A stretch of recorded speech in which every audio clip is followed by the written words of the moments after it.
Hello, everybody. Welcome back to the NBA Front Office YouTube channel. Today, we've got a lot to talk about. Some big names, too. I'm talking Damian Lillard, Collin Sexton. We've got maybe a coaching hire now in New Orleans. A lot of stuff going on around the NBA. We're going to dive into all of it. But first, make sure you do subscribe right here to the NBA Front Office YouTube channel. And don't forget to turn on those notifications as well. And if you like this video, make sure you hit the like button. Keith, let's dive into this, man. First rumor that's up is Damian Lillard. According to Anthony Slater of The Athletic, the Warriors have talked about trading, at least internally discussed, trading for Damian Lillard. How ridiculous would that backcourt be? Damian Lillard and Steph Curry together? That's just not fair. Yeah, how do you defend that, right? You're Right. going to have to pick them up at the opposing free throw line at Right. that point, pretty much. And yeah, it would be a mess. It's one of those ones where really, like, it just seems like it's something you pull off in 2K or Yes. fantasy basketball.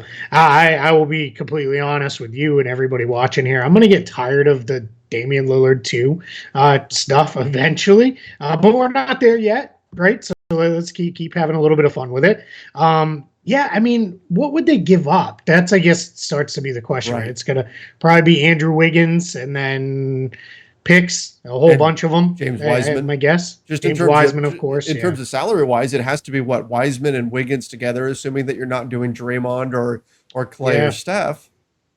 Yeah, pretty close. And maybe you could work in a little bit more and take back like Yusuf Nurkic if they wanted to get rid of him or something. That'd be kind of fun. Nurkic, Green, Thompson, Curry, and Lillard. Oh boy, that nasty offense there.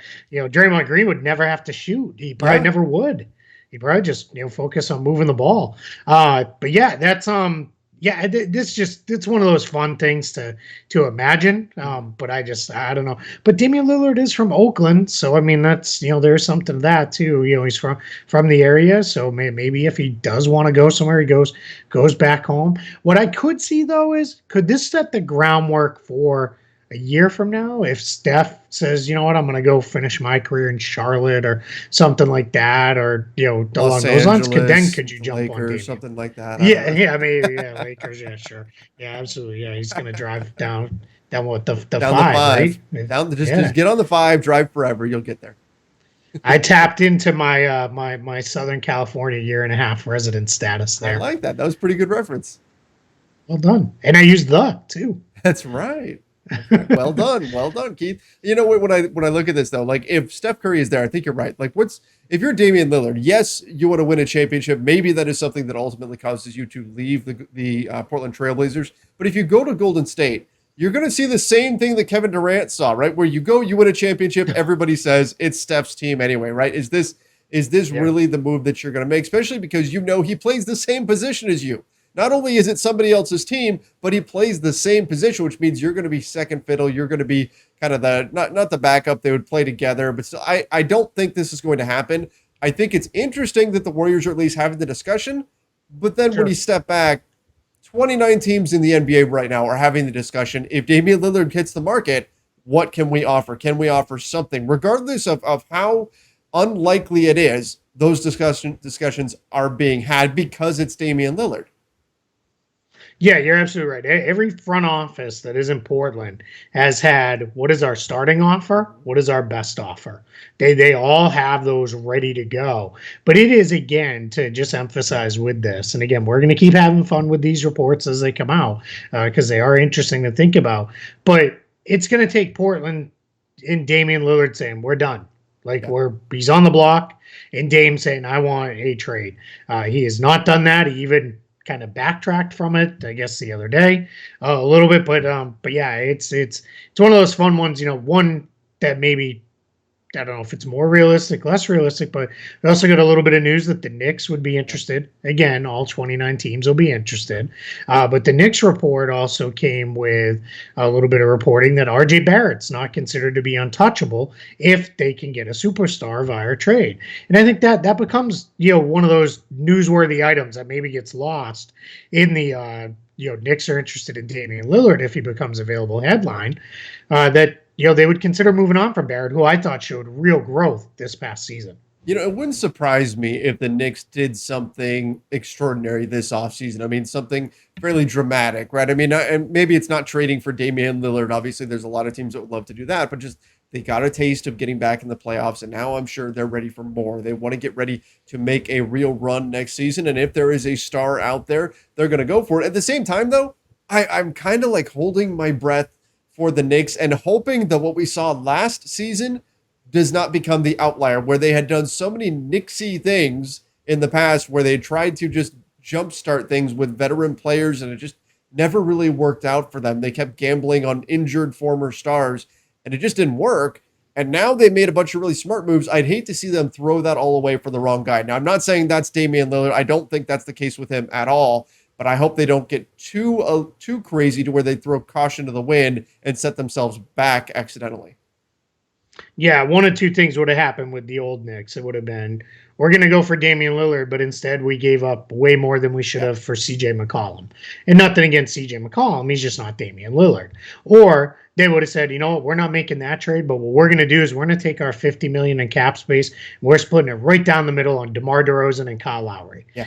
We're going to reunite them in New York. And as fun as the story that would be, they'd also do it for probably full max deal or full 4-year deals and, $100 million a piece or whatever. And, call it good at $25 million a year.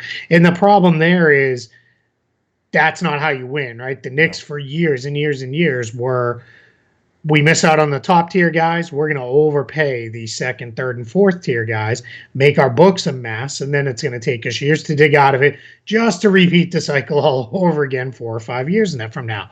I'm with you. I hope, and I truly believe they have turned the corner now where it is we're not overpaying. We'll go get a star if we can. Well, we're going to make that happen.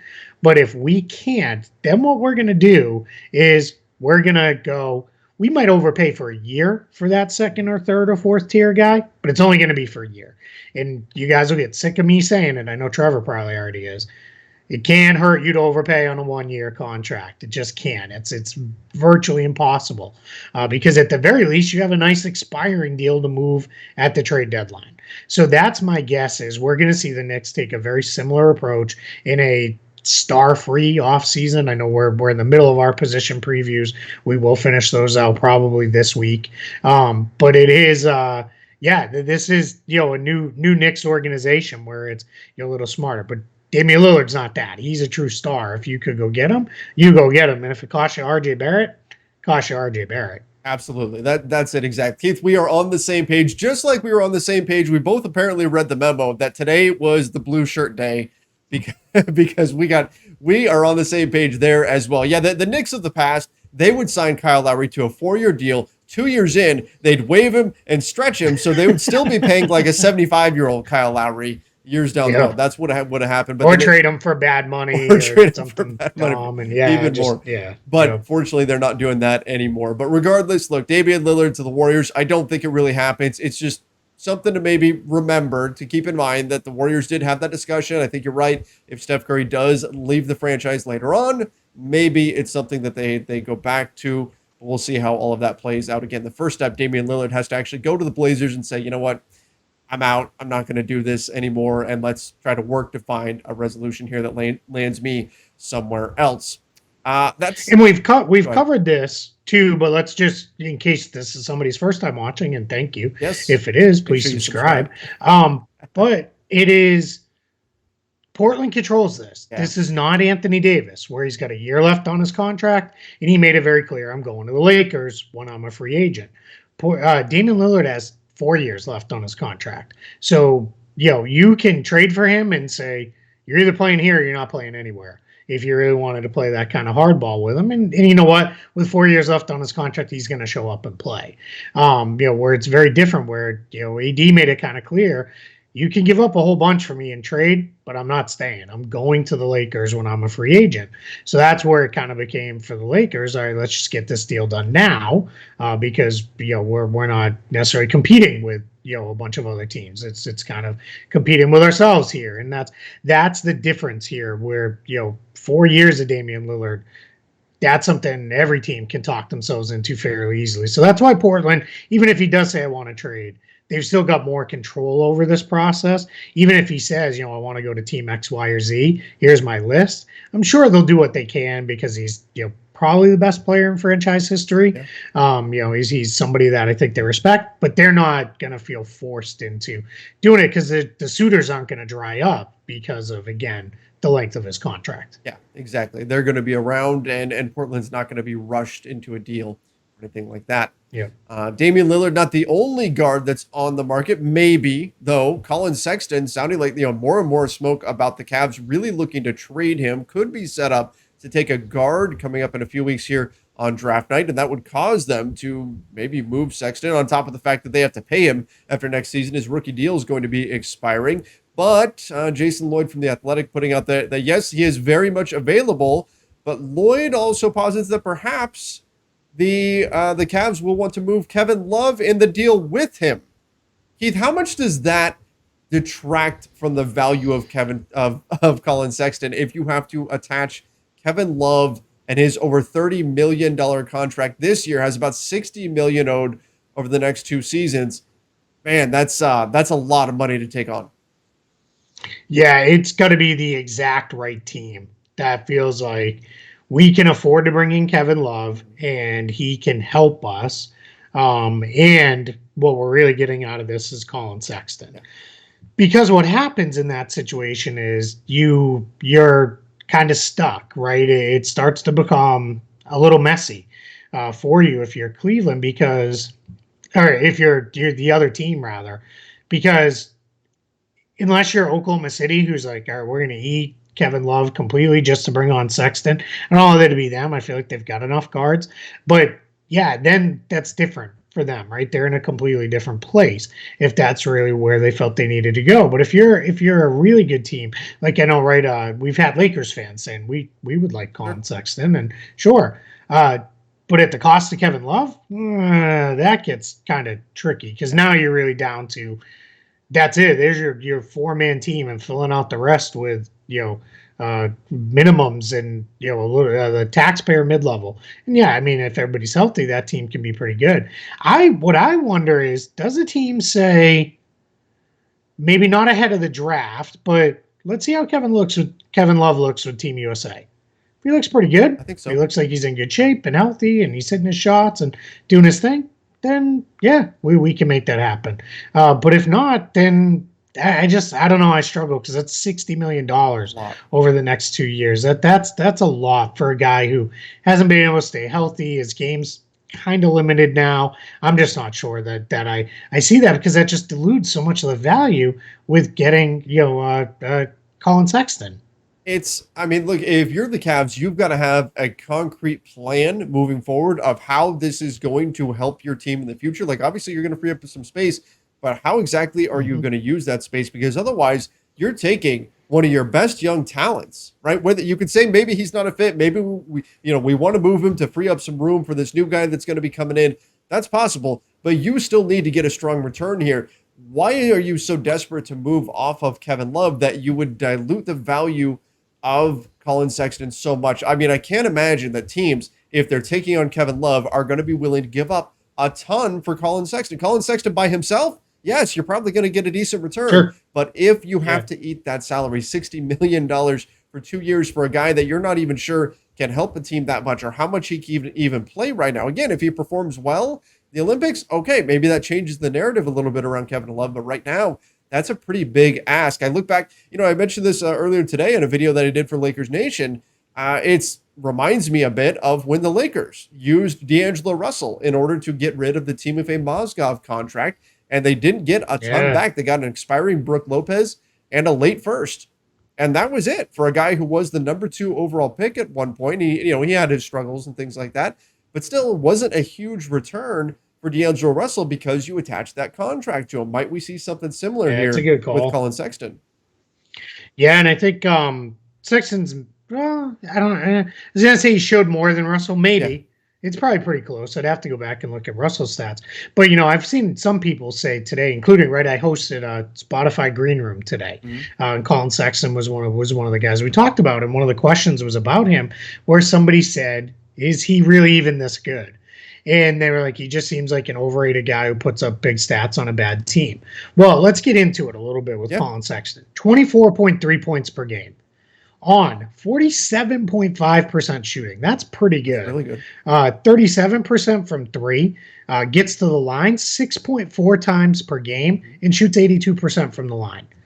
Those are good numbers. That actually is even more impressive when you factor in he's on a really terrible team without a lot of help, right? That he's putting those up. And three rebounds a game for a 6'1" guard. Not bad at all. 4.5 assists per game.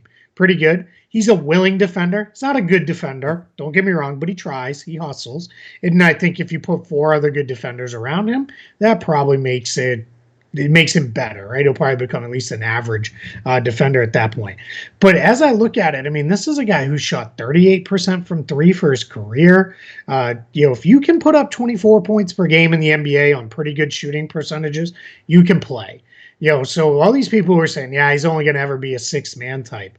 I don't even know if that's right. I think that's really selling this guy short. Yeah. And as we said, not to belabor the point too much here, but yeah, if you're going to insist on the only way we're trading him is Kevin Love, you're just not going to get the return. I get why Cleveland would want to move on from Collin Sexton because otherwise he's extension eligible this summer, so that gives a new team a chance to sign him to an extension, get him in there, keep him long term. And the Cavs have Darius Garland and Isaac Okoro. And as you mentioned, if they don't like Evan Mobley and think, all right, that's too much with Jared Allen, who all accounts are they're going to do what they can to re-sign Allen this summer as a restricted free agent, then that starts to become, how do we play all these guys? If we go with Jalen Suggs, let's say, or Scotty Barnes, somebody's got to be the odd man out there. Now, they're not at such a point in their rebuild where you have to worry about that too much, but you do with Sexton because he's due for a new contract. So you can only roll that over so far. And if you get into a next year where it's now we've got 4 guys trying to play 2 spots, that gets really kind of messy. And that's where it starts to get hard to have him retain the value you want him to have. So yeah, he probably has as much value as he's ever going to have this year as a trade piece. So yeah, I get why they would be open to moving him. I don't know about the idea of attaching Kevin Love to him. I just try to move him straight up, get more value. You don't need Love off the books this summer anyway, right. And then maybe you use something to get off Love next year and move him when he's an expiring contract, and that's probably easier at that point anyway. Just financially, right? Just or in terms of logistics. I mean, it's so much more difficult for a team to get there, to stack up enough contracts to get to a deal that works with Kevin Love involved, that it makes the trade a bit more problematic. Now, Collin Sexton, like you said, I think I don't see him as a 6th man at all. 24 points per game, you could write that off as just putting up stats on a bad team, which we see happen all the time, right? That happens. Sure. But if it was happening at 38% from the field, and 32% from three, then yes, he's chucking up shots because there's nobody else out there to take the shots, and that's how he's getting his counting stats so high. But no, he's actually scoring at a very efficient level, and that's the thing that sets him apart from some of the other guys that you might look at as, just a gunner on a bad team. Now, that said, if he goes to a good team, I would expect his scoring numbers to drop, but if the efficiency stays strong, he can still have a major impact wherever he lands. So it's going to be something to keep an eye on. I'm curious to see if the Cavs come off of the Kevin Love thing or not, or if it's something that they stick with. And if so, how much that impacts his market. I mean, it's going to be a real challenge for teams to get it done with Kevin Love in the deal. Team that should be all over trying to get Collin Sexton is the Knicks. Yeah. I think with the amount of time Julius Randle and RJ Barrett handle the ball, that offsets some of him not being a true point guard, because he's not a true pure point guard. He's a scoring guard. He can play either on and off the ball. But I think those 2 guys using their game to offset him as playmakers for others, that allows him to flourish and do what he does. And that's a perfect fit for him. I think, if the Lakers could get him, of course, go get him. If the Clippers could get him, go get him. Dallas, I think he would be a fantastic player in Dallas next to Luka because, again, there's another ball handler for you. And Luka's going to function as your primary playmaker for others. So, yeah, I think there's almost no places where I can't think he doesn't fit. Just a handful of those teams, I think, boy, he fits. And if I was Cleveland, I'd get him to the West Coast because I think that guy might hold a little bit of a grudge, and he might want to bust your butt. And if you only get to see him twice a year, we'll worry about seeing him twice a year versus seeing him 3 or 4 times a season. Yes, agreed. And Keith, when you said Knicks, oh my gosh. Imagine, I would want, please, can we have a camera on every free agent point guard the second the news breaks that the Knicks are trading for Collin Sexton, right? That would obliterate the free agent point guard market. Like, Yeah, it would be so chaotic because so many of these guys are looking at the Knicks as a potential landing spot. That they're kind of the big bad that's out there in terms of free agency right now. They've got the most cap room. They need a point guard, and there's a lot of point guards on the market. But if the Knicks are gone, the opportunities dry up real quick. So my goodness, if they traded for Collin Sexton, ooh, that could put some guys in some real tough positions this offseason. Final thing before we get out of here, sounds like the Pelicans have zeroed in on their coach as Woj and Sham suspiciously tweeted out pretty much simultaneously, almost word for word, the exact same thing. Sounds like it's going to be Willie Green going to coach the New Orleans Pelicans. Thoughts on that hire? I think that's a good one. He's a assistant with the Phoenix Suns right now. Yeah, exactly. Yeah, and then if we're getting to that point in the process where they're tweeting that out, it's basically he just hasn't flown there and finalized the deal yet. I like that one. I think this is good. Coach with the Suns right now. He's done a nice job with their team. Played in the NBA as well. Was never a star player in the NBA. It's funny how we're seeing a lot of these coaches, especially on the assistant level, come up that were they were hard-nosed role players and guys who are basketball lifers and made their way other ways outside of Jason Kidd, who was a star in the league. But a lot of the rest of these guys are ones that everybody's looking at and saying, I want this guy in here. Yeah, Billups was a star for a long time too in the league, but Ime Udoka, Willie Green, Jamal Mosley never played in the NBA, but still, a highly thought of guy. So and then that'll leave the Washington Wizards as the last one standing. And boy, am I hoping they hire Wes Unseld. Jr. I just think that'd be really good, really fitting. His dad was a player there, a coach there, and then a longtime general manager there for Washington. I just think that'd be really kind of cool to see him there. And then it sounds like, based off some of her comments, Becky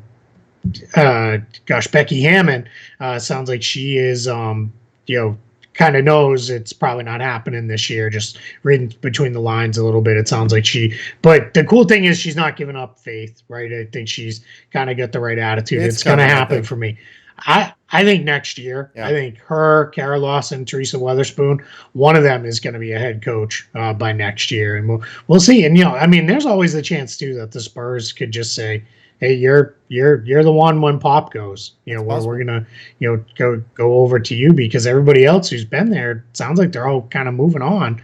Other places have already moved on. So I'm hopeful that it's gonna happen here sooner rather than later. But Willie Green to the Pelicans, I think that's a really good hire for them. I think somebody who's going to come in. One of the things he has great kudos for is, which a lot of these guys do that we're hearing about, is their relationship building and connecting with players. It's never been more important than it is now. The X's and O's stuff, I think the feeling is that'll all come, but you need to be able to connect with players to either get them there or keep them there. And we know in New Orleans, keeping Zion there, that's going to be priority number one for everybody in the organization, including Willie Green if he gets that job. Right. That is the most important piece for them. And then from there, everything else should fall into place. All right, guys, give us your comments in the section down below. We do read the comments section, so we appreciate all of the kind words that we've received, but let us know your thoughts on Collin Sexton, on Damian Lillard, all the stuff we talked about today. Fired off down below. And don't forget, do subscribe right here to the NBA Front Office YouTube channel. Turn on those notifications and hit that like button as well. Till next time, stay safe and see ya.